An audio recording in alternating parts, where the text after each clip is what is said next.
Assalamu alaikum wa rahmatullahi wa barakatuh.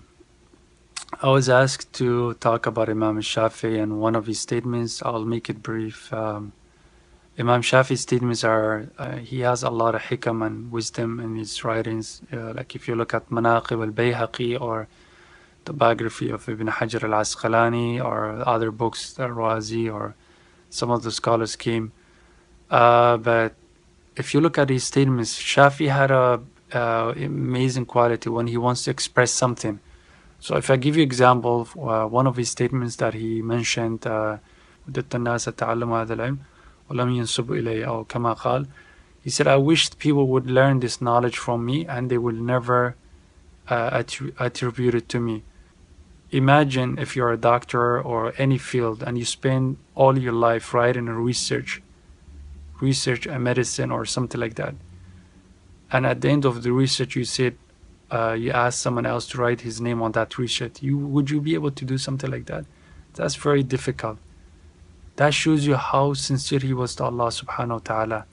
That he wished that his knowledge, his risala, his all this work, that people would not attribute it to him, they would attribute it to someone else. And that means he would not mind that, because his knowledge was for the sake of Allah. And that's why Allah subhanahu wa ta'ala blessed his knowledge and spread it when he saw his sincerity. While today, if you look at, I was told one of the doctors, one of the copies of the books, they forgot to put a doctor so-and-so.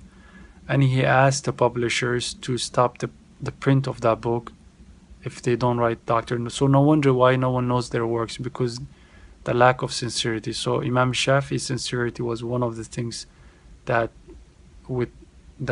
it's a lesson for a student of knowledge everywhere, in any time and anywhere in the future to learn. Another one was his statement that when he was asked كيف حرصك على العلم,